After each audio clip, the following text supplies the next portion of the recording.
Welcome to the Fireside Detective, where snow hides secrets and a single red rose defies winter's grave. I'm your AI host guiding you through Sherlock Holmes and the winter's deadly case. A frozen corpse clutches an impossible bloom. Footprints vanish into untouched snow. A sapphire curse binds 3 generations in blood. Over 10 chilling chapters, Holmes unravels forgery, betrayal, and midnight murder beneath frost-laced glass. Cozy up with coffee, light the fire, and let Victorian London whisper its deadliest tale. Will you spot the killer before the final deduction? Subscribe, comment your theories, let's solve it together. The game is afoot, and the snow is listening. Chapter 1. The Frostbound Visitor. It was the bitterest night of December 1894, and London lay beneath a pall of snow so thick that the very gas lamps seemed to struggle for breath. The streets of Baker Street were silent save for the occasional crunch of a constable's boot or the muffled clop of a hansom cab's horse, its nostrils flaring white plumes into the freezing air. I, Dr. John Watson, late of the Indian Army and now chronicler of the singular talents of Mr. Sherlock Holmes, sat by the fire in our familiar rooms at 221B, attempting to complete a monograph on the differential diagnosis of frostbite versus trench foot. The subject was dry, but the fire was warm, and the rhythmic scratch of my pen upon paper had lulled me into a comfortable torpor. Holmes himself reclined upon the sofa in his mouse-colored dressing gown, one long leg draped over the arm, the other stretched toward the fender. In his hand was his old black clay pipe, from which curled thin ribbons of blue smoke that mingled with the fog pressing against the bow window. Upon the table before him lay the scattered remnants of the day's newspapers, their headlines screaming of Arctic expeditions lost, of frozen corpses discovered in the Thames, of a city held hostage by the grip of winter. Yet Holmes's attention was not upon these lurid accounts. Rather, he had taken up his violin and was drawing from its strings a slow, mournful adagio that seemed to weep with the very soul of the season. The notes hung in the air like icicles, each one perfect and cold and inevitable. I had just dipped my pen afresh when the silence was shattered by the sharp, imperative rap of the knocker upon the outer door. It was not the timid tap of a tradesman nor the hesitant summons of a client who fears to disturb the great detective at his repose. No, this was the sound of a soul in extremis, a knocker wielded as though it were a hammer against the gates of hell itself. The sound reverberated through the stairwell and into our sitting room, causing even Holmes to pause mid-phrase, the bow hovering above the strings. "Watson," said he without turning his head, "unless I am much mistaken, that is the knock of a woman in mortal terror. Note the rhythm. 3 sharp, 1 hesitant, then 3 again. The Morse for distress, whether she knows it or not." Before I could reply, Mrs. Hudson's measured tread ascended the stairs. Our landlady, that admirable woman who had borne with Holmes's chemical experiments and my own occasional late-night returns from the hospital, appeared in the doorway with a card upon a salver. Her usually placid features were touched with something akin to awe. "A lady to see you, Mr. Holmes," she announced. "Miss Eleanor Ashford. She would not wait below, sir, and seems in great distress." Holmes laid the violin aside with the care of a man setting down a child. "Show her up, Mrs. Hudson, and be so good as to bring the decanter of brandy. The night is cruel, and our visitor may have need of it." The door closed behind our landlady, and Holmes rose, knotting the cord of his dressing gown with a swift, economical motion. He crossed to the mantel and struck a match, lighting the gas beneath the kettle with the air of a man preparing for battle. I set aside my monograph and stood smoothing my waistcoat, for even after all our adventures together, the arrival of a new client never failed to quicken the blood. The door opened once more, and there entered a gust of snow-laden wind that set the flames in the grate dancing. With it came the lady herself, swathed in a cloak of black sealskin that glistened with melted flakes. Her boots left small, perfect prints upon Mrs. Hudson's carpet, prints that began to steam gently in the warmth of the room. A heavy veil concealed her features, but the hand that clutched the edge of the cloak was white and trembling, the knuckles standing out like ivory beneath the kid glove. Holmes stepped forward with that peculiar grace of his, half courtly, half predatory. "Pray come to the fire, madam," said he, "and remove your veil. The night has been unkind enough without adding mystery to its arsenal." The lady obeyed, drawing back the veil with fingers that shook as though with ague. She was perhaps 25, with a face of such delicate pallor that it might have been carved from the snow outside. Her eyes were the gray of winter steel, and in them burned a fear so profound that it seemed to cast its own shadow across her features.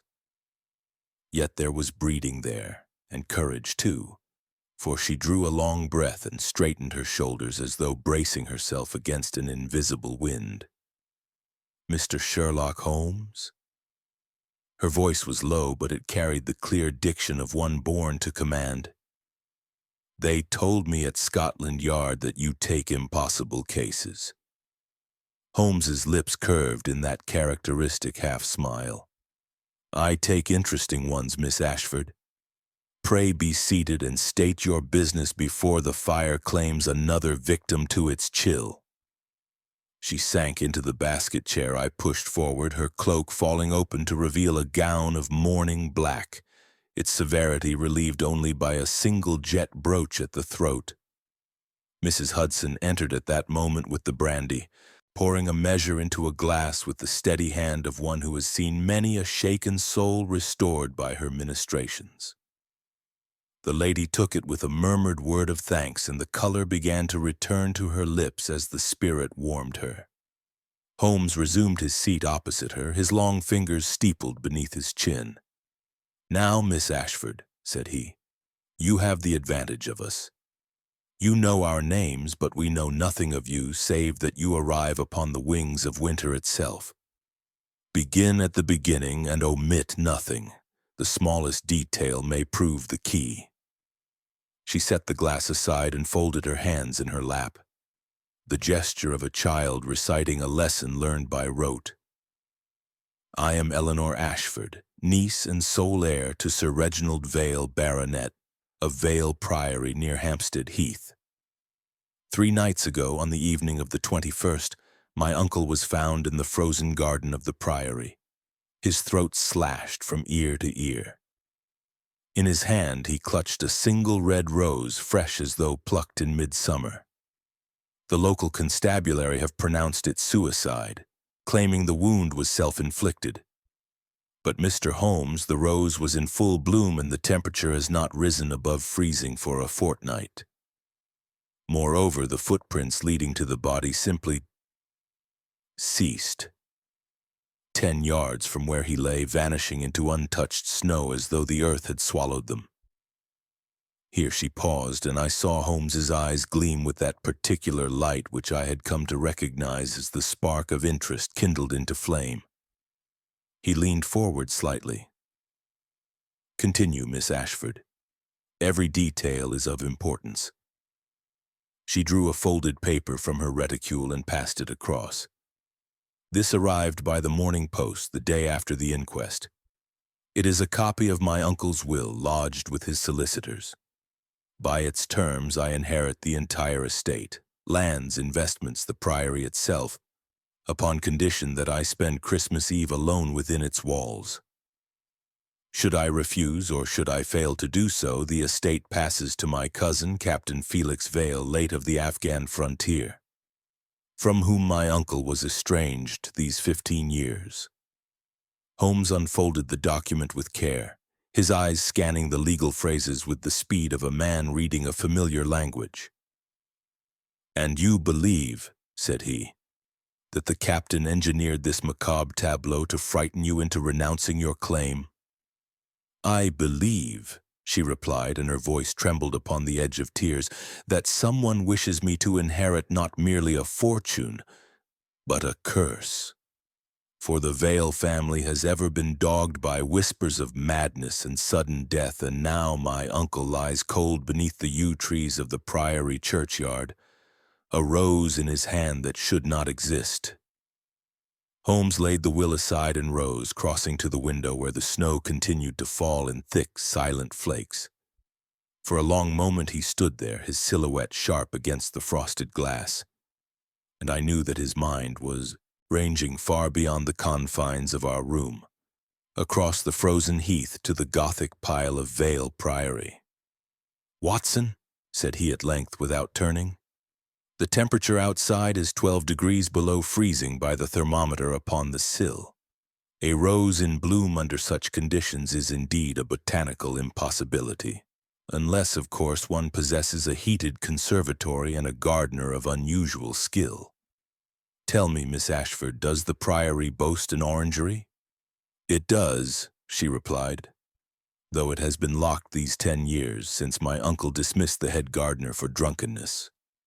The key hangs upon a nail in the butler's pantry, and Grimshaw, that is the butler, swears it has never left his possession." Holmes turned then, and the light from the gas lamp caught the keen edge of his profile. "Curious," said he. "Most curious. And the footprints, describe them to me precisely." "They were deep, as though made by a heavy man, and the pattern of the hobnails suggested military boots. Yet they ceased abruptly, as I have said, and beyond that point there was only the faint trace of a woman's narrower heel, leading away toward the house." I could not restrain myself. But if the woman walked away from the body, how came she to be there in the first instance without leaving prints approaching it? "Precisely, Watson," said Holmes, and there was approval in his tone. "The problem presents several points of interest. A fresh rose in midwinter, footprints that vanish, a will with conditions peculiarly timed for Christmas Eve, and a family history of estrangement and sudden death. Miss Ashford, you have done well to come to me."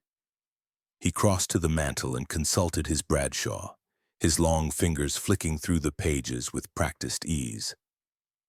"There is a train to Hampstead at 7:30 tomorrow morning. Watson, you will accompany me. Miss Ashford, you will return to your hotel.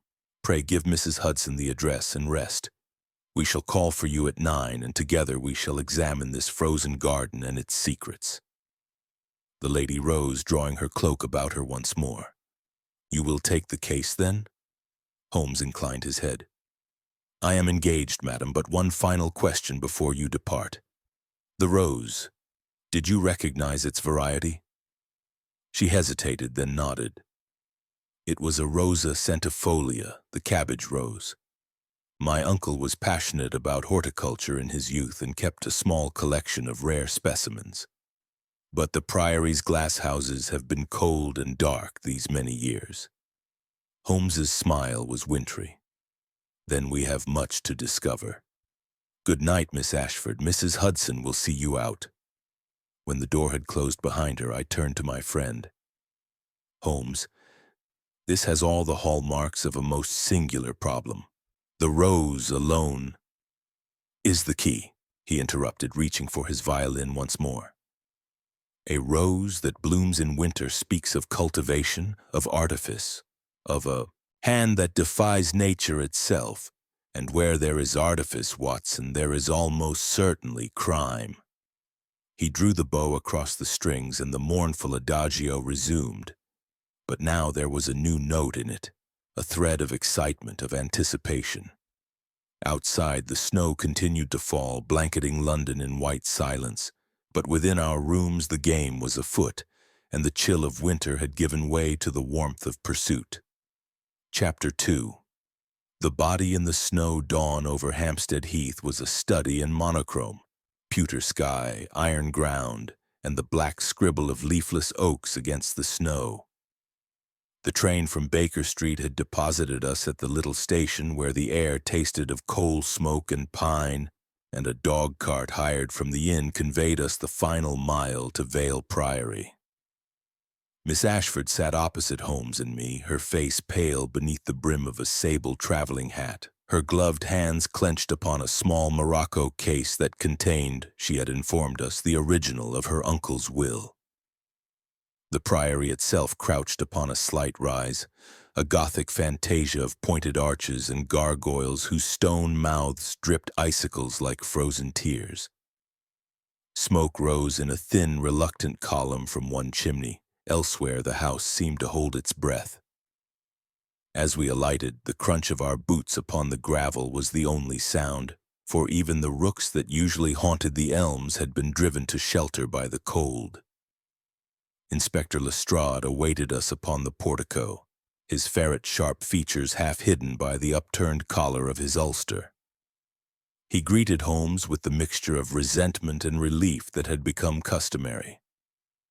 "Mr. Holmes, Dr. Watson, you find us at a stand.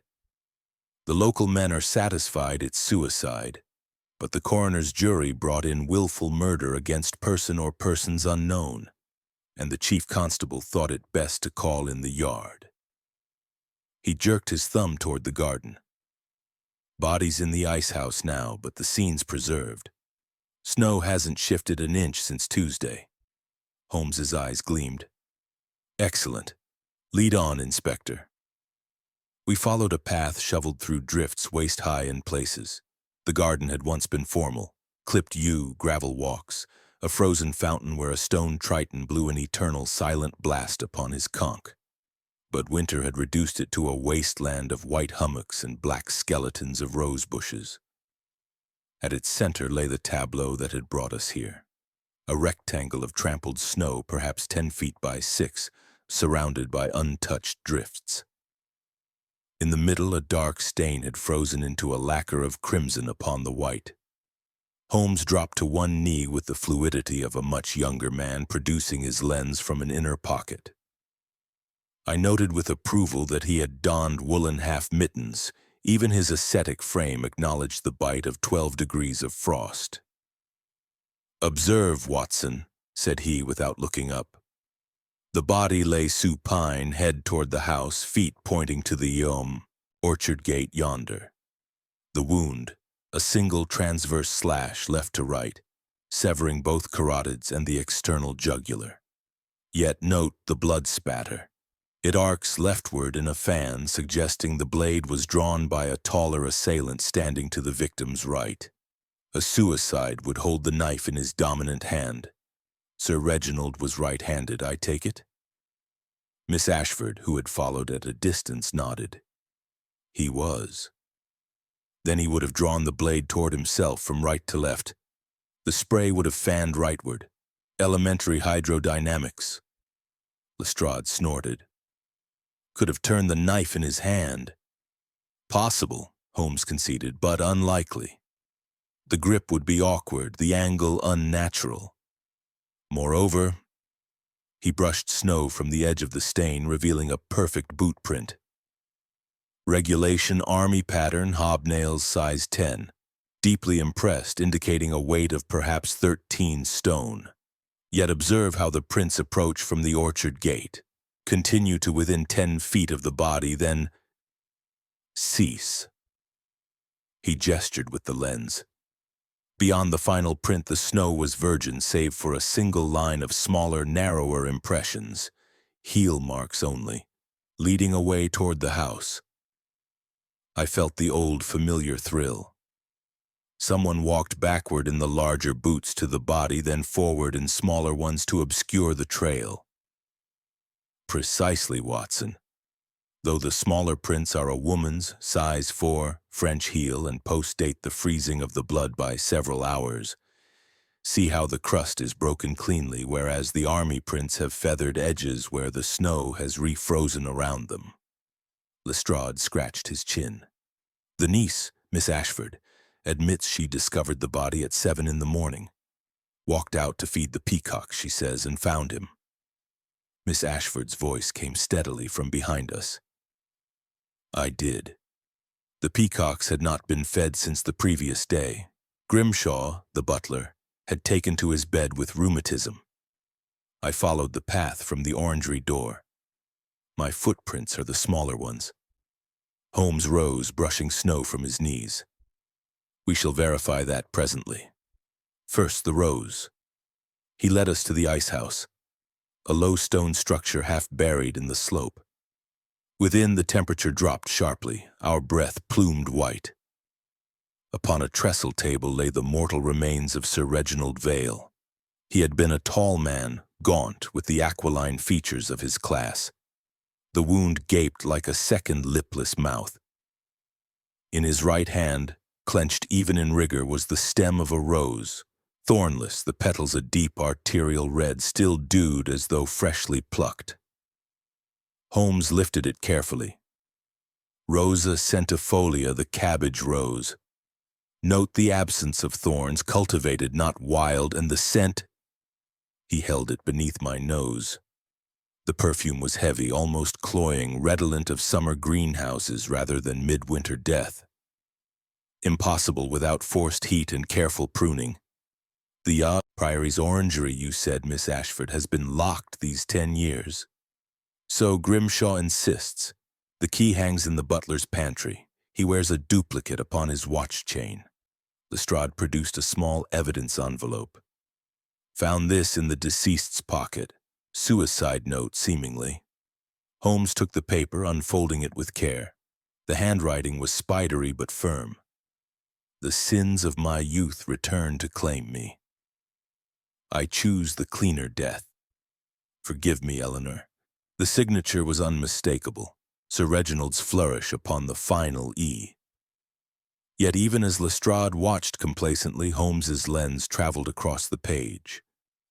The paper is correct, Vale Crest, watermarked 1892, but the ink contains particles of aniline dye, a formulation introduced only this Michaelmas. Sir Reginald used quarto ink, lampblack, and gum arabic exclusively. This is a forgery, and a clumsy one. He turned to Miss Ashford. Your uncle served in Afghanistan, I believe, with Captain Vale. Her eyes widened. How could you know? The rose, said Holmes simply. The Rosa centifolia was the favorite bloom of a certain lady in Kabul 15 years ago. A lady over whom, rumor says, 2 young officers quarreled bitterly. One returned to England in disgrace, the other rose to baronetcy. The past, Miss Ashford, is a stubborn gardener. It forces its blooms even through frozen soil. Outside, the wind moaned among the yews. Somewhere a peacock screamed, a sound like a soul in torment. Holmes replaced the rose beside the dead man's hand. Come, Watson. The orangery awaits, and with it perhaps the first petal of truth. Chapter 3.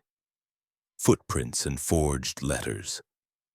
The Priory's library smelled of beeswax, mildew, and the ghost of cigars long since smoked. Tall windows, half obscured by frost, threw wan rectangles of light across turkey carpets worn thin by generations of Vale boots. Shelves rose to a plaster ceiling where cherubs cavorted in faded azure. Upon the lower shelves, glass-fronted cases protected first editions.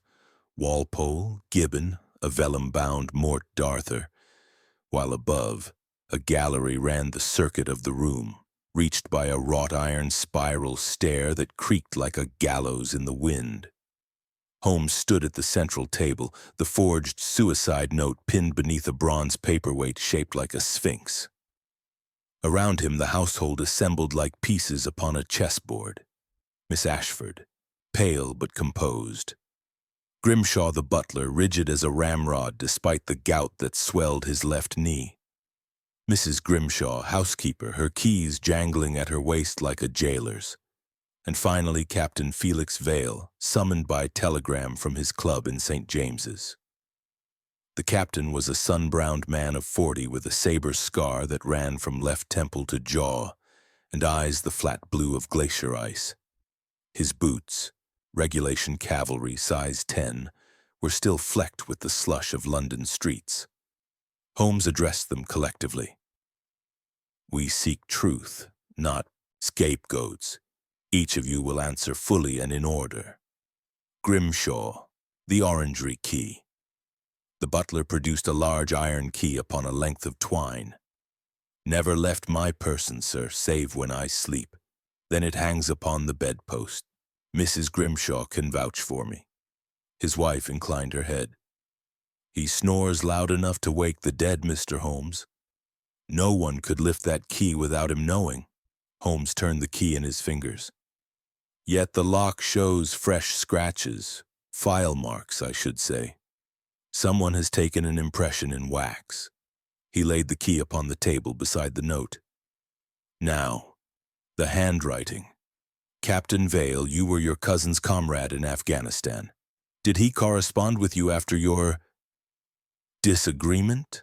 The captain's jaw tightened. "We exchanged one letter in 15 years. He returned my miniature of her, the lady in question, with a note saying the past was buried. I burned both. Yet the past," Holmes murmured, "has a habit of exhuming itself." He opened a small Morocco case and produced a portable microscope, adjusting the mirror to catch the window's pallid light. "Observe the note again. The downstroke of the Y in youth hesitates. Classic sign of a forger tracing over a genuine sample. And here," he indicated a marginal scribble. "Numbers 1437281496, page line word. The code is child's play if one possesses the correct volume." He crossed to the shelves, running a finger along the spines until he drew forth a slim octavo. Horace Walpole's Letters to Hannah More, first edition, 1789. The company watched in silence as Holmes flipped pages with practiced speed. Page 14, line 3, word 7, ask. Page 28, line 1, word 4, Eleanor. Page 9, line 2, word 6, Cobble. He closed the book with a soft thud. "Ask Eleanor about Cobble. Someone wishes us to believe Sir Reginald's suicide was prompted by an old scandal. But the cipher is written in the same aniline ink, therefore composed after the murder by the murderer." Miss Ashford's hand flew to her throat. "My uncle never spoke of Afghanistan save to say the climate disagreed with him. Whatever quarrel existed between him and the captain was buried with the dead at Maiwand." Captain Vale's voice was gravel. "Buried, yes, but graves are robbed. I had no hand in this, Holmes. My boots," he lifted one foot, "were stolen from my club 3 weeks ago. The porter remembers a woman in a gray cloak asking for Captain Vale's galoshes to be brought round. I thought it a servant's error." Holmes's eyes narrowed. "Describe the cloak." "Sealskin, I think, hood lined with sable. Miss Ashford's own cloak hung upon a chair. Its lining was identical." She caught Holmes's glance and shook her head vehemently. "Mine has never left the Priory since my arrival." Grimshaw cleared his throat. "Begging your pardon, miss, but there's another sealskin cloak. Lady Vale's, the late baronet's wife. Hung in the muniment room these 20 years. Anyone might have taken it." Holmes was already moving toward the spiral stair. "Watson, the lens. Captain, you will accompany us." The muniment room lay above the library, a narrow chamber lined with deed boxes and dusty ledgers. The cloak in question hung upon a peg, its hem stiff with dried mud, red clay, the color of the Thames embankment after rain. Holmes scraped a sample into an envelope. "Curious," he said. "The embankment is 3 miles distant, and no cab could negotiate the heath in this weather. Our cloak borrower walked, and recently." Back in the library, he laid the mud beside the forged note. "Now the orangery. Grimshaw, lead the way." The orangery adjoined the east wing, a long glass structure now opaque with frost. The lock yielded to Grimshaw's key with a shriek of rusted iron. Within, the air was colder even than outside. Rows of empty terracotta pots stood like sentinels beneath shattered panes where snow had drifted in serene hillocks. At the far end, a workbench bore the scars of recent use, clipped stems, scattered petals the color of dried blood, a broken thermometer registering 65 degrees, impossible without artificial heat. Holmes knelt, brushing snow from the floor. coal dust, and the faint sweetness of paraffin. Someone fired a portable stove here and recently. Note the circle of melted snow, 6 feet in diameter, centered upon this iron brazier. He lifted a fragment of rose stem. Rosa centifolia forced for winter bloom. The petals match those found with Sir Reginald. Our murderer cultivated his own murder weapon. Captain Vale spoke for the first time since entering. There's an old icehouse tunnel runs beneath the orangery to the old smuggler's cave on the heath. My cousin and I played there as boys. The entrance is bricked up, but the mortar crumbles. Holmes's smile was thin. Then we have a clandestine highway. Watson, memorize this. The murderer is someone with access to the library's first editions, to Lady Vale's cloak, to the orangery key or its duplicate, and to a source of heat sufficient to force roses in midwinter. Moreover, they possess a grievance rooted in Kabul, 1879. He turned to Miss Ashford. Your uncle kept a locked dispatch box, red morocco, brass corners. Where is it? In his study, Mr. Holmes. Grimshaw has the key. The butler hesitated, then produced a smaller key from his waistcoat. Sir Reginald's orders were that it be opened only in Miss Eleanor's presence, after the reading of the will. Holmes's eyes gleamed. Then let us anticipate Christmas by a fortnight. Lead on, Grimshaw. The past is about to speak, and I fancy its voice will be neither gentle nor forgiving. As we filed from the orangery, the wind rattled the broken panes like a warning. Somewhere in the distance, a church bell tolled the hour, its note muffled by snow, yet carrying the weight of centuries. I glanced at Holmes. His profile was sharp as a blade against the white waste. The game, I realized, had entered a darker phase, and the footprints we followed now led not merely through snow, but through the treacherous drifts of human memory. Chapter 4. The Widow's Alibi. The study of Sir Reginald Vale was a fortress of oak and memory. Dark paneling swallowed the lamplight. A single gas jet hissed above the mantel, throwing long shadows across a desk the size of a billiard table. Portraits of bewigged ancestors glowered down, their eyes following us as Grimshaw inserted the small brass key into the dispatch box. The lock clicked like a pistol's hammer. Inside lay neat bundles of letters tied with faded ribbon, share certificates, a miniature in ivory of a dark-eyed woman, and, Holmes pounced upon it, a second will, dated only 6 weeks prior.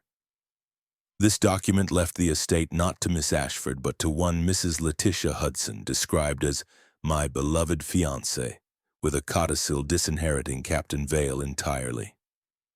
Miss Ashford's breath caught. Uncle never spoke of remarriage. His wife died in childbed 20 years ago. Holmes's fingers were already unfolding a accompanying letter in Sir Reginald's hand. My dearest Letty, the sapphire is yours by right of love. Wear it on Christmas Eve and break the curse that has shadowed our houses. Eleanor will understand. She is young and will make her own fortune. Forgive an old man's caution. The announcement must wait until the ring is upon your finger. R. Grimshaw's face had gone the color of tallow. Mrs. Hudson, there's a widow of that name in the village. Keeps a cottage by the frozen pond. She was Sir Reginald's secret, Holmes finished. Yes, the village constable mentioned a lady in mourning seen at the Lyceum Theater on the night of the murder. Watson, your notebook. We have a new player. The cottage stood at the edge of the heath, a low, thatched building half buried in snow. Smoke curled from the chimney. A single lamp glowed behind red curtains. Holmes knocked with the head of his stick. The door opened a cautious inch, then wider. Mrs. Letitia Hudson was perhaps 40, with the kind of beauty that ripens rather than fades. Auburn hair coiled beneath a lace cap, eyes the green of deep water. Mourning became her. The black silk set off a skin still flawless. Yet her left hand clutched a handkerchief knotted so tightly that the knuckles showed white. Mr. Holmes, her voice was low, cultivated. The village buzzes with your name. Come in before you freeze. The parlor was warm, too warm. A coal fire roared in the grate. Upon the mantel stood a photograph of Sir Reginald, younger, smiling. Holmes's gaze flicked across the room. A theater program upon the table. The Lady of Lyons Lyceum, 21st December. A pair of kid boots drying by the fender and, crucially, a single red rose in a porcelain vase, its petals just beginning to brown.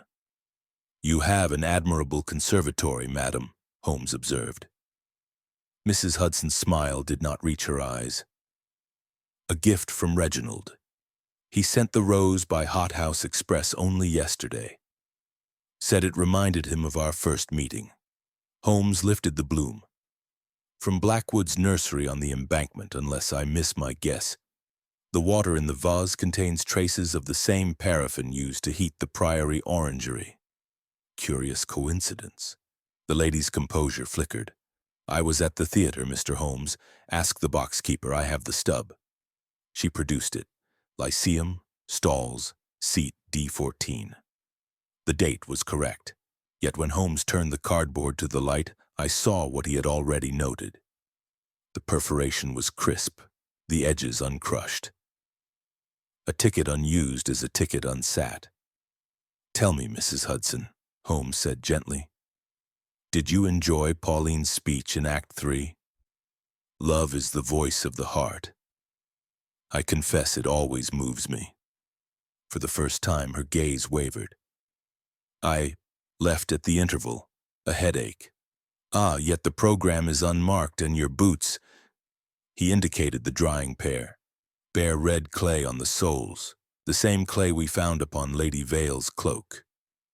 The distance from the Lyceum to the Thames embankment is 2 miles. From the embankment to Vale Priory, 3 more across the heath. A determined walker might accomplish it between 8 and midnight, especially if she had arranged a rose to be waiting at journey's end." Mrs. Hudson sank into a chair. "You cannot prove I left the theater." "On the contrary." Holmes produced a small envelope. "The red clay contains mica particles unique to the embankment's south bank. The boots in your hall match the size and wear pattern of the smaller footprints leading from the body. And finally," he drew forth a scrap of paper.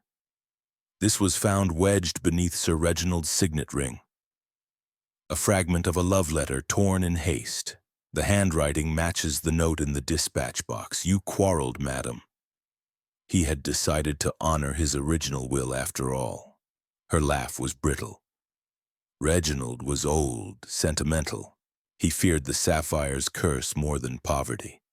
I merely reminded him of his promise." Holmes's tone hardened. "By slashing his throat in the snow and planting a rose no honest gardener could grow. Come, Mrs. Hudson, the jury will not be kind to a woman who stages suicide to secure a fortune." She rose suddenly, snatching a poker from the hearth. For a moment I thought she would strike. Instead, she hurled it into the fire, sending sparks flying like angry hornets. "I loved him," she cried. 20 years I waited while he mourned a ghost. The sapphire was to be my wedding gift, proof the curse was broken. When he changed his mind—" Her voice broke. I lost my temper. The knife was in my muff. I had carried it since the Afghan letters began arriving. Threats, Mr. Holmes. Someone knew our secret and meant to expose us. Holmes's eyes narrowed. "Letters? From whom?" "Anonymous. Cut from newspapers posted in London. The last arrived the day before the garden." She opened a drawer and produced a pasteboard box. Within lay 6 notes, each composed of mismatched letters. "The sapphire is mine. Cobble remembers. Christmas Eve or death." Captain Vale, who had accompanied us in silence, took one of the notes, his scar livid against his tan. "This is my regimental stationery. The watermark is the 17th Lancers' crest. Someone has been in my rooms." Holmes examined the box. "Posted from Charing Cross, all within the last month. The glue is fresh, the paper still smells of the printer's shop in Fleet Street. Our letter writer is in London and growing desperate. Mrs. Hudson was weeping now soundlessly. I went to the garden to plead with Reginald one last time. He laughed, said the sapphire would go to Eleanor after all. I struck out. The rose was meant to be a peace offering. I had forced it in a portable stove, thinking to surprise him. When he fell, I panicked. The footprints. Yes, I walked backward in the captain's stolen boots, then forward in my own. The theater ticket I bought but never used. I thought the snow would cover everything. Holmes replaced the rose in its vase. It nearly did. But snow preserves as well as it conceals. Lestrade will take your statement, madam. Watson, the captain, and I will return to the Priory. The letters suggest a third player, one who knew of the engagement, the sapphire, and the Afghan quarrel. Someone pulled Mrs. Hudson's strings from a distance, and I fancy the puppet master is not yet done dancing. As we stepped into the freezing night, the cottage door closed behind the weeping woman. Overhead, the sky had cleared to a vault of stars, each one sharp as a diamond. Somewhere in the distance, a nightingale, impossible in December, trilled once, then fell silent. Holmes paused upon the threshold. Listen, Watson. Even the birds are confused by forced roses. Our murderer has cultivated more than flowers. He has grown a perfect storm of motive, means, and misdirection. But every hothouse has a weak pain, and I intend to find it before Christmas Eve brings another corpse to the snow. Chapter 5. A second death at midnight. The Priory slept uneasily beneath a moon like a polished coin. Gas jets had been turned low, the great hall's grandfather clock ticked with the solemnity of a judge pronouncing sentence.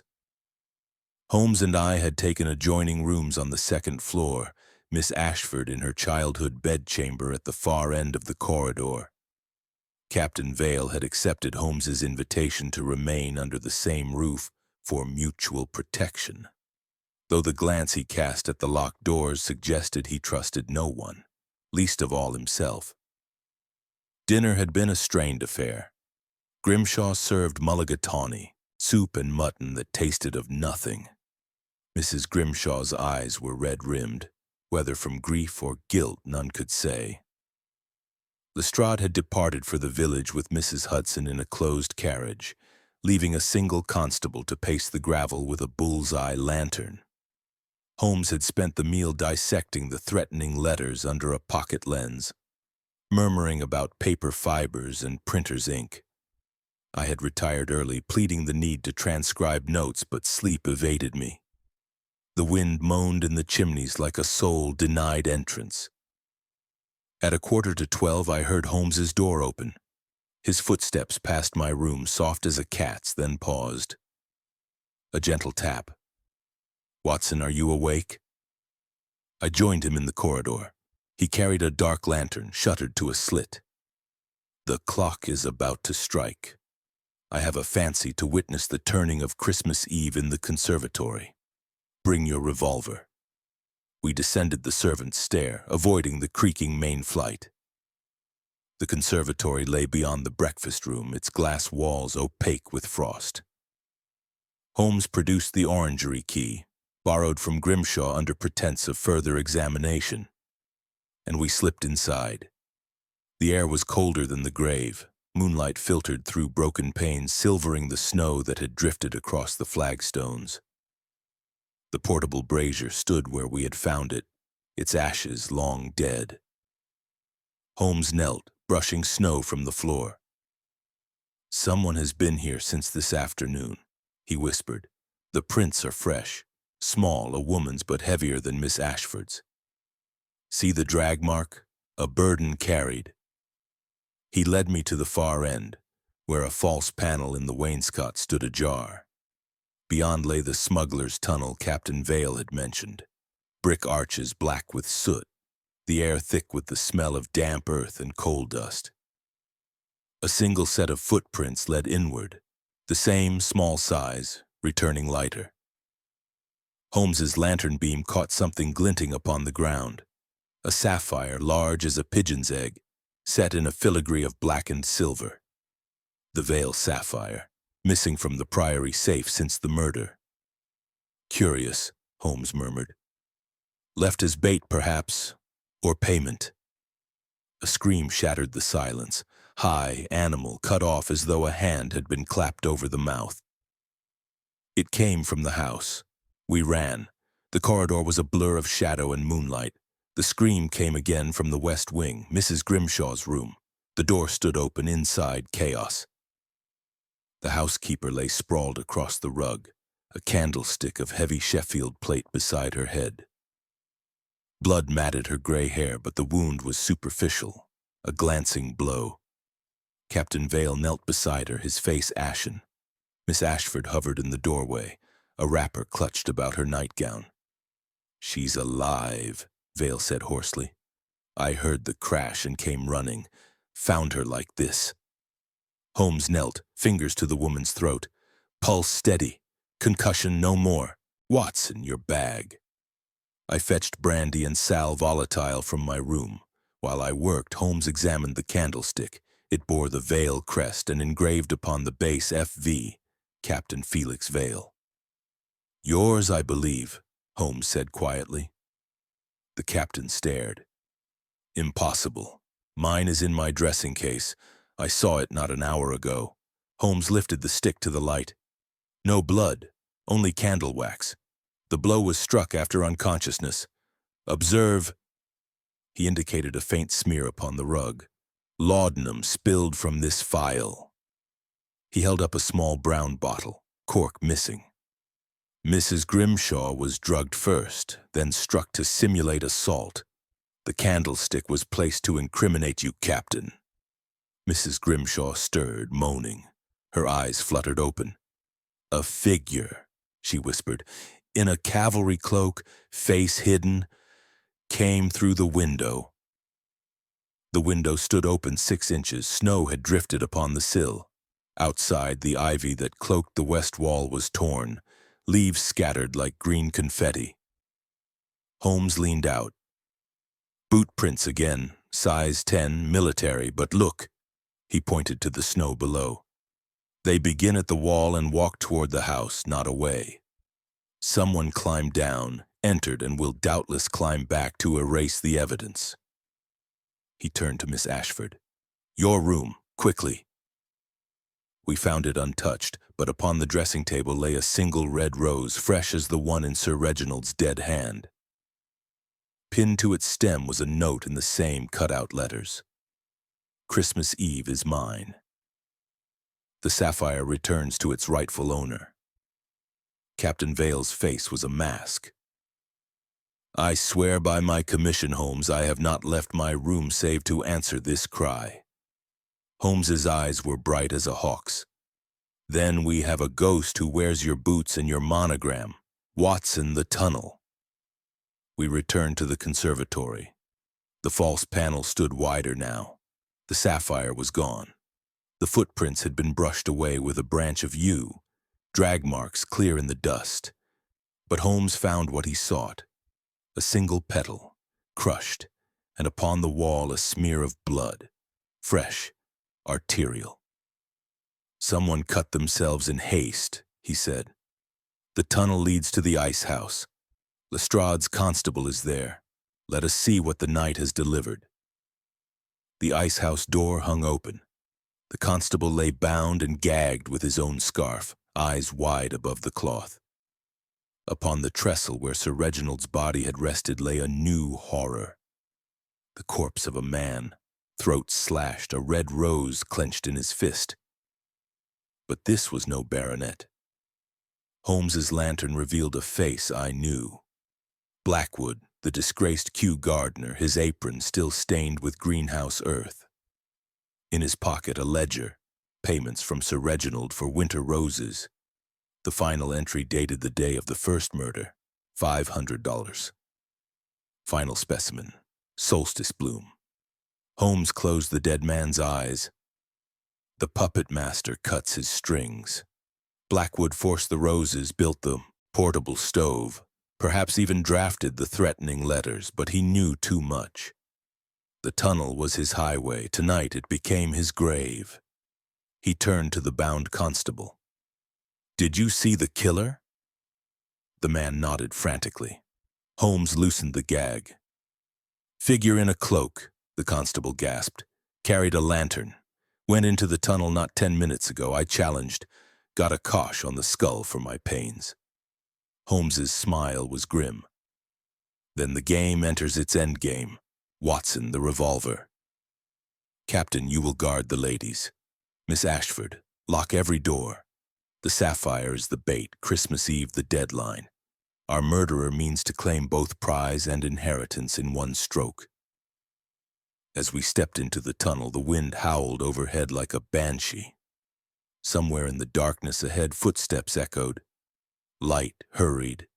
The footsteps of a woman who had learned to walk in stolen boots. The chase was on, and the snow would drink more blood before dawn. Chapter 6. The Cipher in the Ledger. The tunnel beneath Vale Priory smelled of centuries, damp stone, rat droppings, and the faint sweetness of decaying apples from some long-forgotten smuggler's cache. Holmes's dark lantern threw a blade of yellow light that cut the blackness just enough to reveal the way ahead. Low brick arches, puddles glazed with ice, and the single set of footprints we had seen earlier. Small, hurried, the left heel dragging slightly as though the walker favored that leg. Holmes knelt every few yards, lens in hand. "Our quarry bleeds," he murmured. The smear on the wall was arterial. Nicked the radial, most likely. Loss of blood will slow her, but desperation lends wings. He straightened. "Note the stride, 11 inches, yet the depth increases toward the toes. Running." I kept my revolver ready, though the tunnel's echo would make any shot perilous. The air grew colder. Our breath plumed white. After perhaps 200 yards, the passage widened into a natural cave, its roof lost in shadow. Here the footprints ended at a pile of broken crates. Beyond, a ladder of iron rungs ascended into darkness. Holmes shuttered the lantern to a pinprick. The ice house proper. Blackwood's body lies above. Our murderer has doubled back to confuse us. He climbed swiftly. I followed. The ladder emerged through a trap in the ice house floor.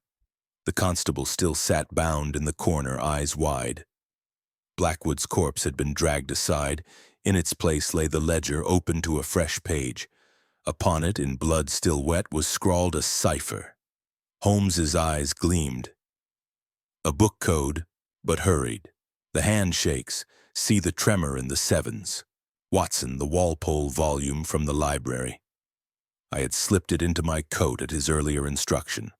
Holmes flipped pages by lantern light. Page 17, line 4, word 2. The page 9, line 12, word 5, rose. Page 23, line 1, word 8, kills. He continued rapidly. The rose, kills again. Sapphire by midnight or third death. He closed the book. Our murderer communicates with an accomplice or torments us. The ledger itself is the key. He turned back the pages. Blackwood's cramped hand recorded payments from Sir Reginald. $50 and for forcing frames, $200 for paraffin stove, culminating in the $500 for the solstice bloom. But interleaved were other entries in a different ink, finer hand, violet hue. Holmes's finger stabbed the page. E.H. Eleanor Ashford. F.V. Captain Vale. L.H. Letitia Hudson. Blackwood blackmailed them all. But who paid him to keep silent? A scrape of boots overhead. Holmes extinguished the lantern entirely. We stood in absolute dark, hearing only the drip of melting ice and our own heartbeats. Then a whisper of cloth, a soft thud. The trapdoor above the ladder lifted a fraction. Moonlight spilled down like water. A figure descended, small, cloaked, a lantern in one hand, the sapphire brooch pinned to her breast, blazing like a blue star. She moved with the stiffness of pain. Blood darkened the cuff of her left sleeve. When she reached the floor, she set the lantern upon the ledger and drew a small pistol from her pocket. "Mr. Holmes," she said calmly, "I feared you would persist." Miss Eleanor Ashford's face was chalk white, but her eyes burned with the same winter steel we had seen in Baker Street. The pistol did not waver. Holmes's voice came out of the dark, conversational. "You have the sapphire. Why the third death?" "Because the curse demands it." Her laugh was brittle. "My uncle believed the stone cursed after his wife died wearing it. He meant to give it to Letitia to break the chain. I could not allow that. The priory, the investments, everything would have gone to her. I hired Blackwood to grow the roses, to forge the letters, to frighten Uncle into changing his will back. When he refused," she shrugged. "The knife was meant for the rose stem. He turned at the wrong moment." I stepped forward, revolver raised. "And Mrs. Hudson?" "A convenience. She provided the alibi I never used. Blackwood grew greedy, demanded the sapphire as final payment. I gave him the rose instead." Her voice hardened. "The tunnel was my playground as a child. I knew every turn." Holmes moved into the lantern's circle, hands open. "The footprints puzzled me until I realized you walked backward in the captain's stolen boots, then forward in your own. The drag mark in the tunnel tonight was the ledger. You meant to destroy it. But the cipher, why warn us?" "To keep you chasing shadows while I escaped with the stone. The curse is real, Mr. Holmes. I feel it in my blood." She lifted the sapphire. In the lantern light, it seemed to pulse. "One more death, mine, and the chain breaks. The priory will be sold, the money scattered to charities. No more veils to suffer." She raised the pistol to her own temple. Holmes lunged. The gun roared. Plaster exploded from the ceiling. I seized her wrist. The sapphire flew from her grasp, skittering across the ice. She fought like a wild thing, but loss of blood had weakened her. Holmes pinioned her arms while I bound them with the constable's scarf. "Brave, Miss Ashford," Holmes said softly, "but misguided. The curse is not in the stone. It is in the belief that wealth justifies murder." She sagged against him, weeping. "Uncle's ghost walks the garden. I see him every night, the rose in his hand." Holmes retrieved the sapphire, wrapping it in his handkerchief. "A trick of moonlight and guilt. Watson, rouse the household. Lestrade will want this ledger, and its author." As we led her up the ladder into the dawn, the sky was the color of the sapphire itself. The snow had stopped. The heath lay pure and trackless. Somewhere a peacock called, a sound of triumph rather than mourning. In the ice house, Blackwood's corpse lay where we had left it, the rose still clenched in his fist. Holmes paused beside it. "2 deaths for a flower," he said, "and a third nearly added for a stone. Watson, remind me to write a monograph on the fatal attraction of heirlooms." Miss Ashford was taken to the village lockup beside Mrs. Hudson. The ledger, the cipher, the sapphire, all were handed to Lestrade with Holmes's quiet instructions. Captain Vale stood upon the portico as we departed, the rising sun gilding his scar. "The priory is yours now, Captain," Holmes told him. "Sell it, burn it, or turn it into a sanatorium for nervous ladies, but bury the sapphire with the past." Vale's smile was wintry. "And the curse?" Holmes glanced at the sky, where the first lark of spring, impossibly early, rose singing. "Curses, like roses, require cultivation. Starve them of belief, and they wither." The dog cart bore us back to the station. Behind us, Vale Priory stood against the white heath, its gargoyles no longer weeping. The case was closed, yet as the train steamed south, I could not shake the image of that blue stone wrapped in linen riding in Holmes's pocket like a small, cold heart. Chapter 7. The Icehouse Ambush. The dog cart had barely reached the station when Holmes's hand tightened on my arm. Watson, the sapphire. He drew the linen-wrapped bundle from his pocket. The cloth was slashed, the stone gone. Our prisoner is more resourceful than I credited. We leapt down and raced back along the snowy lane. The priory's gates stood open. The constable on duty lay face down in a drift, a lump rising on his skull. Footprints, small, hurried, led not to the house but to the ice house. Holmes's face was grim.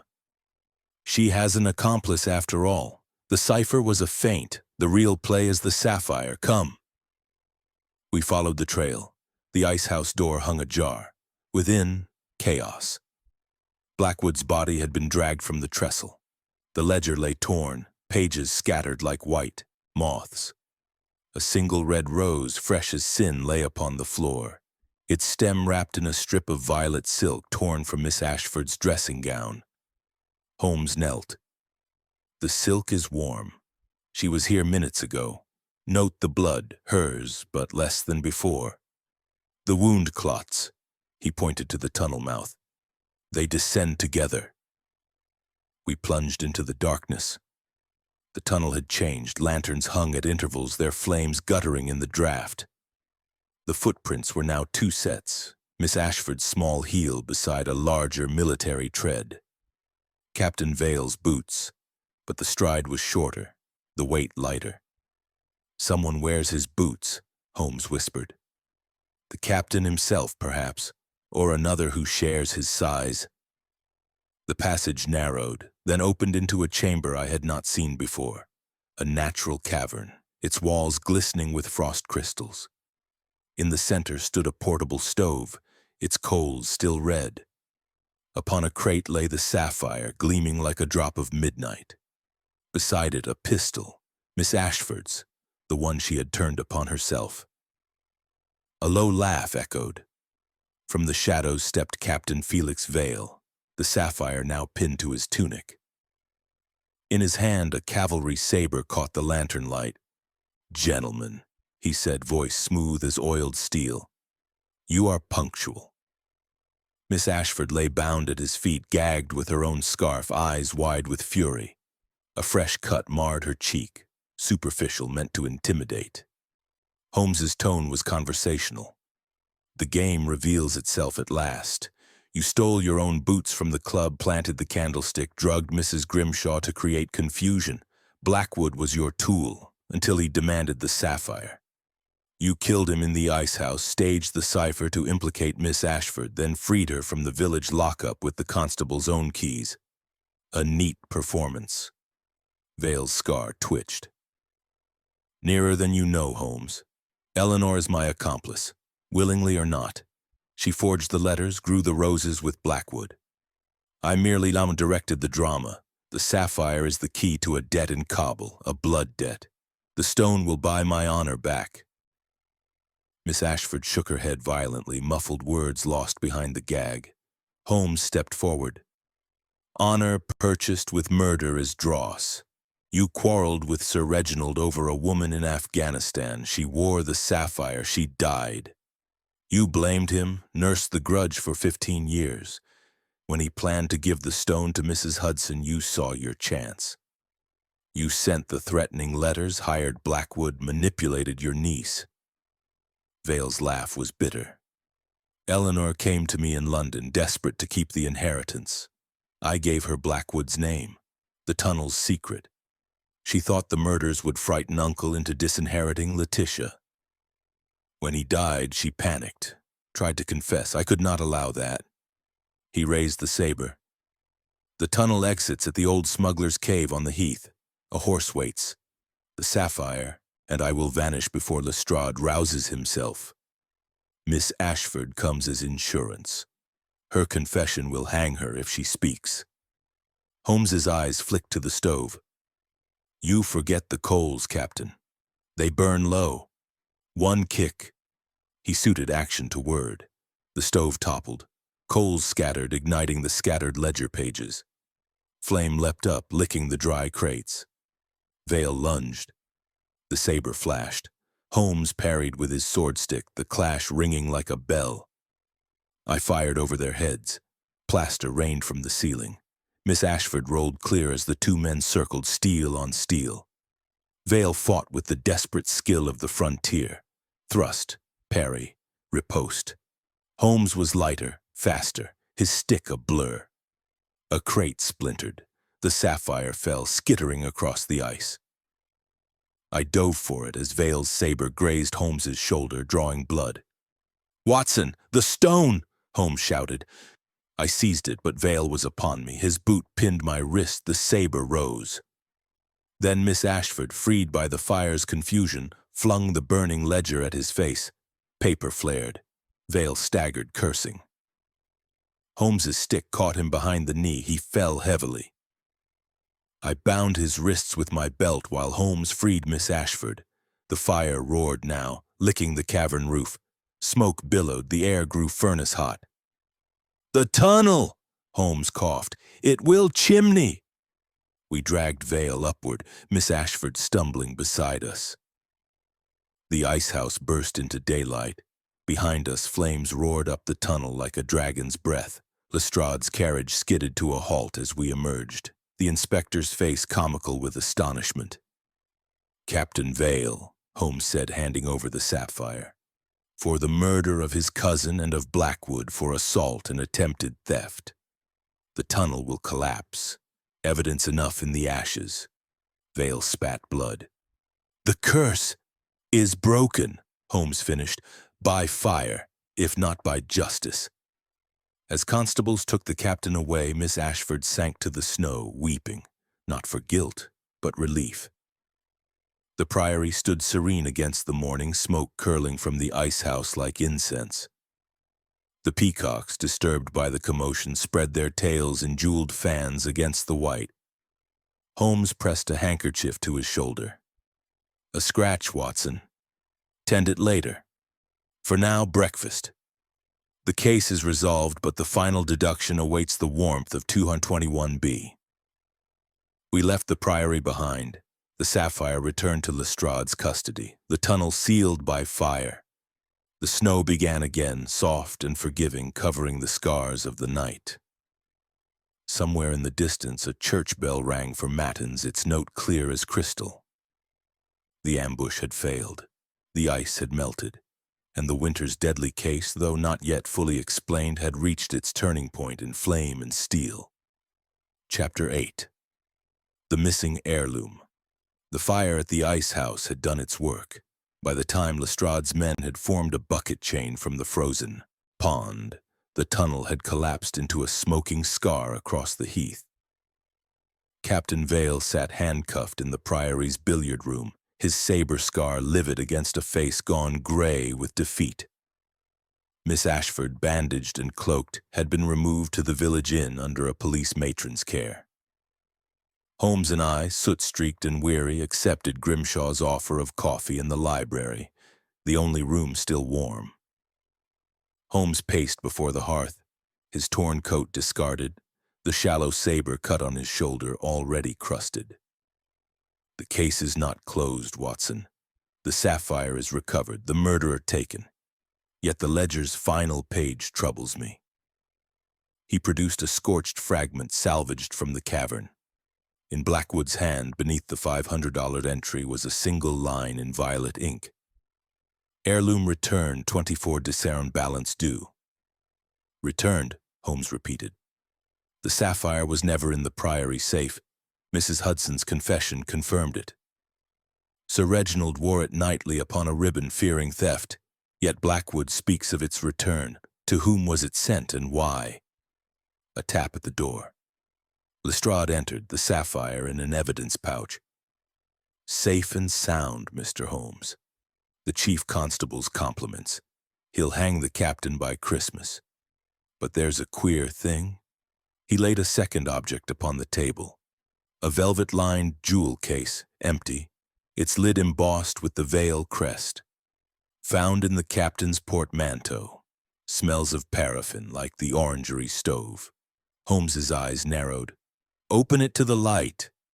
The satin interior bore a faint outline, the exact size and shape of the sapphire brooch, but pressed into the cushion was a second, smaller impression. a circle no larger than a sixpence with a cross beneath. Holmes produced his lens. A signet ring. The impression is fresh. The velvet still springs back. Someone removed a ring from this case after the sapphire was placed within. He turned to Lestrade. The captain's effects. Search them for a ring. The inspector shook his head. Nothing but a regimental crest on his watch chain.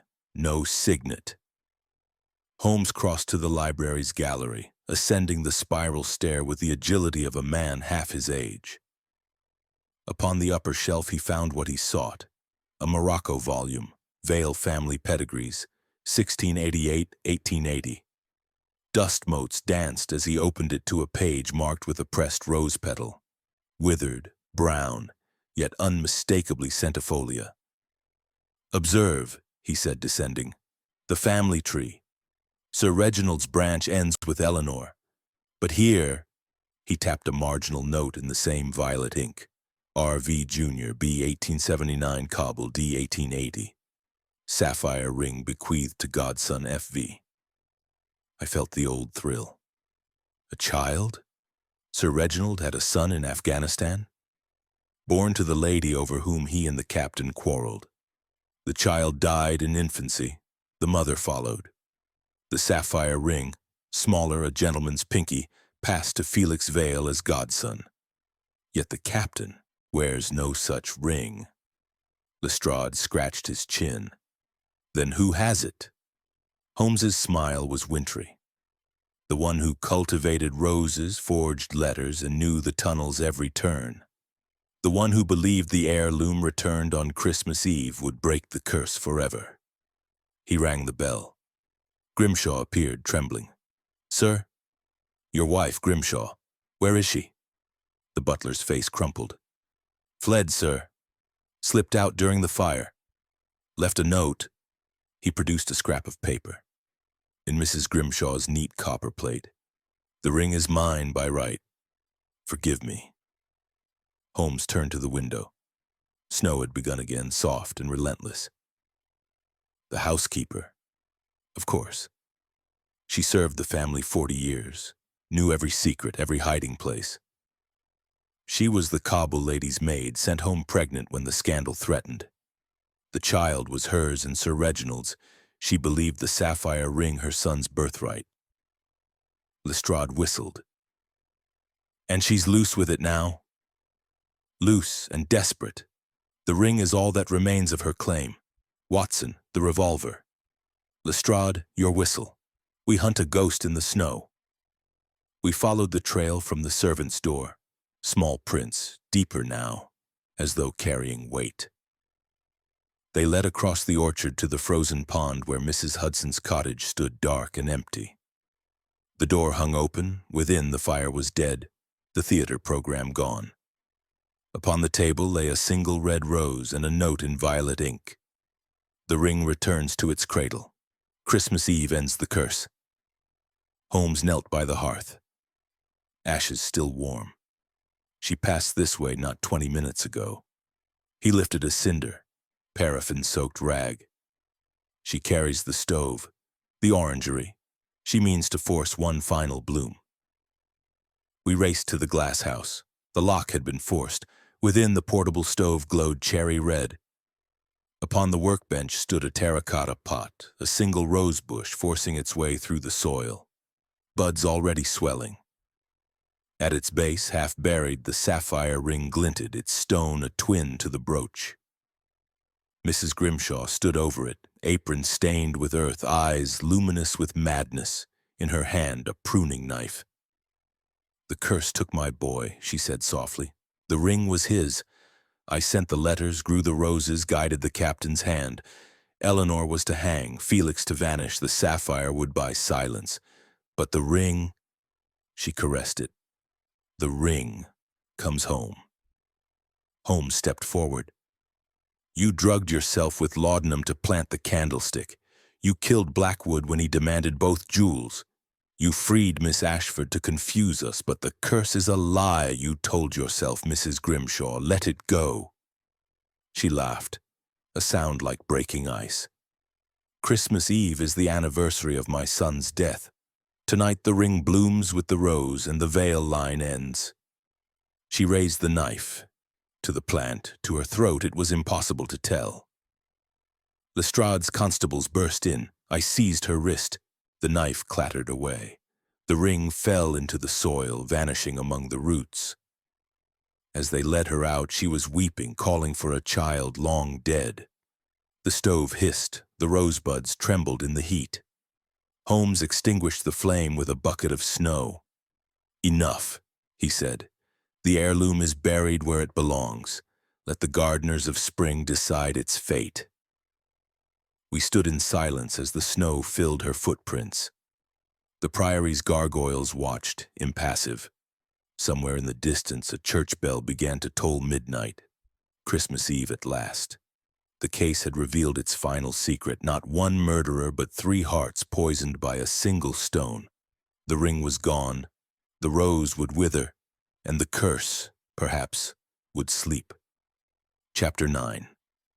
The trap is sprung. Christmas Eve settled over Vale Priory like a velvet pall. The snow had ceased. The sky was a bowl of black glass pricked with stars. Every lamp in the house blazed, turning the Gothic windows into golden eyes. Lestrade's constables patrolled the gravel with bullseye lanterns. The collapsed tunnel was roped off, its mouth exhaling smoke like a dying dragon. Inside, the great hall had been transformed into a stage. Holly garlands draped the minstrel's gallery, a Yule log crackled in the hearth, and upon the refectory table lay the evidence of the case. The scorched ledger, the sapphire brooch, the withered roses, the empty jewel case. All that was missing was the ring, still buried in the orangery soil, and the final player. Holmes had orchestrated the tableau with the precision of a theater manager. Captain Vale sat shackled to a chair near the fire, his scar livid in the lamplight. Miss Ashford, pale but composed, stood beside the Christmas tree, a single candle in her hand. Mrs. Hudson, released on Holmes's surety, hovered near the door, eyes red from weeping. Grimshaw, wrists bound, waited in the butler's pantry under guard. Mrs. Grimshaw had been locked in the wine cellar. Her ravings about the ring had subsided into exhausted silence. Holmes himself stood at the head of the table, the sapphire brooch in his palm. "Tonight," he announced to the assembled company, "we end the curse. The sapphire has been recovered, the murders confessed, yet one thread remains, the ring. It was never in the safe, never in the captain's possession. It was sent away 15 years ago, returned only this week. Tonight it will be dug up, and the truth with it." He had ordered the orangery stove relit. The single rose bush incredibly still lived. A constable stood ready with a spade. At a signal from Holmes, Lestrade led the way.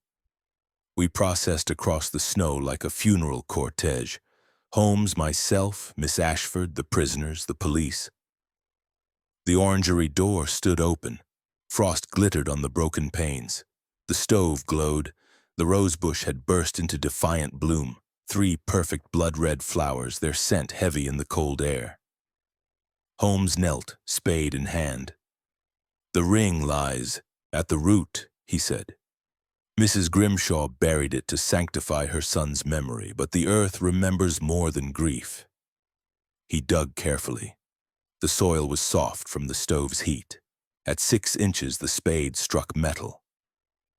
Holmes lifted a small object wrapped in oilskin.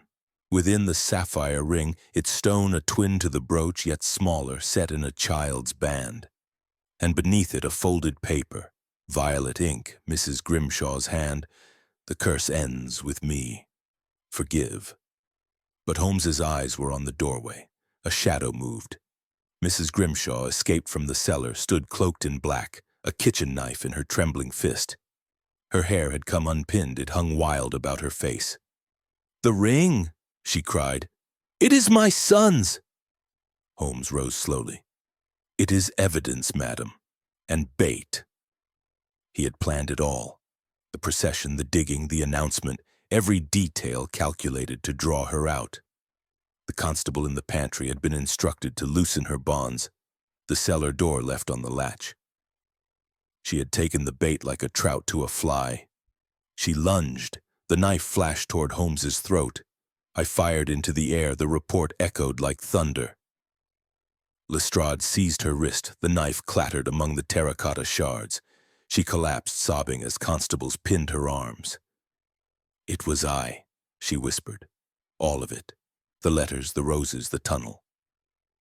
I guided Felix's hand, drugged my own tea to plant the candlestick, killed Blackwood when he demanded the ring. Eleanor knew nothing. I forged her confession in the ice house. The sapphire was to buy silence, the ring to bury with my boy's memory. On Christmas Eve, the anniversary, the curse would end. Holmes lifted the ring to the lantern light. "The curse was yours alone, Mrs. Grimshaw. You believed a stone could steal a child. You let that belief poison 3 lives. Sir Reginald sent the ring to you 15 years ago with a letter begging forgiveness. You burned the letter, kept the ring, and nursed the grievance until it bore fruit, murder."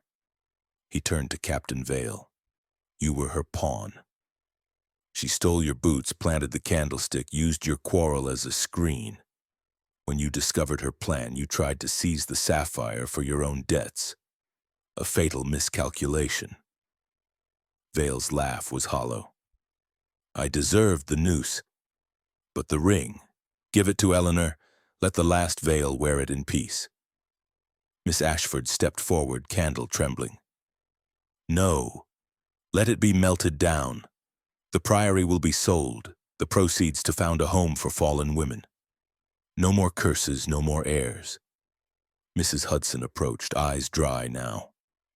"Reginald loved you, Grimshaw. He sent the ring as a wedding gift for our secret betrothal.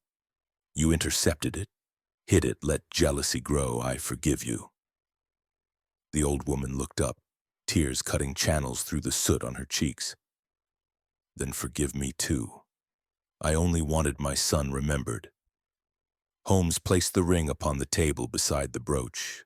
"Memory is not in stones, but in stories. Watson, your notebook. Let the final entry read. On Christmas Eve, 1894, the Vale curse ended not with blood, but with truth." Outside, the church bell began to chime midnight. The constables led Mrs. Grimshaw away. Captain Vale followed, head high. Miss Ashford extinguished her candle in the snow. The orangery stove died to embers. The roses drooped, petals falling like drops of blood. We returned to the hall. Holmes poured brandy for the survivors. "To absent friends," he toasted, "and to the living who must carry the tale." As the fire settled into coals, I saw Miss Ashford slip the scorched ledger into the flames. The last page curled, blackened, vanished. The curse was ash. Dawn would bring solicitors, auctions, new beginnings. But for now, in the hush after midnight, the priory was silent. No ghosts, no footsteps, only the soft tick of the grandfather clock counting toward a Christmas without chains. Chapter 10. The Final Deduction. The train south from Hampstead rattled through a world transformed. Christmas Day had dawned crisp and bright. The snowfields glittered like diamond dust, and every hedgerow twig wore a sleeve of ice. In our first-class compartment, Holmes reclined with eyes half closed, the sapphire brooch and ring sealed in an envelope upon his knee. I had bandaged his shoulder properly at the priory. The wound was clean, the saber having glanced off the clavicle. Yet he bore the discomfort with his usual stoic grace, one hand occasionally straying to the dressing as though testing the limits of flesh. We had left Vale Priory at 10 after a breakfast of coffee and silence. Miss Ashford had pressed upon us a small hamper, Mrs. Grimshaw's last batch of scones baked before her arrest, and a note in her neat hand. For the journey, and for the truth. E.A. Lestrade remained behind to catalogue evidence. The prisoners had been conveyed to London under heavy guard. The priory itself stood empty save for the peacocks. which strutted across the terrace as though nothing had changed. Holmes broke the silence as we passed Finchley. "You are unusually quiet, Watson. The case is closed. The villains march to judgment. Yet your brow remains knotted." I set aside my notebook. The threads were so tangled. Mrs. Grimshaw's grief, the captain's greed, Miss Ashford's innocence, Mrs. Hudson's jealousy, Blackwood's extortion. How did you untangle them so swiftly? He smiled, that rare, genuine expression that warmed the compartment more than the foot warmer. "By remembering that every curse is a story someone chooses to believe. Let me lay the chain before you link by link as I did for Lestrade at dawn." He opened his morocco case and arranged the evidence upon the seat between us. The scorched ledger, the violet ink confessions, the two sapphires now side by side, the withered roses, the empty jewel case. Begin with the heirloom. The sapphire brooch was Sir Reginald's wedding gift to his wife, who died in childbed. The matching ring was made for their son, born in Kabul to his mistress, Mrs. Grimshaw, then a young maid. The child died. The mother was sent home with the ring and a pension. Sir Reginald believed the stones cursed. He wore the brooch nightly to keep the curse close. Mrs. Grimshaw kept the ring hidden, nursing the fantasy that her son lived on in its stone. He touched the ledger. 15 years pass. Sir Reginald plans to marry Mrs. Hudson and give her the brooch to break the curse. Mrs. Grimshaw, now housekeeper, intercepts his letters, learns of the plan. She contacts Blackwood, expelled from Kew for unethical grafting, and pays him to force winter roses, symbols of impossible love. She forges the threatening letters on the captain's regimental stationery, stolen during a London visit. The goal: frighten Sir Reginald into disinheriting Mrs. Hudson.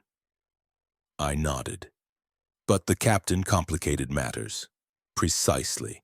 Felix Vale, ruined by gambling debts from the Afghan campaign, learns of the sapphire's value. He visits the priory ostensibly to reconcile, actually to steal the brooch.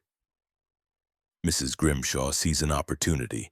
She steals his boots, plants the candlestick, uses his old quarrel as a screen.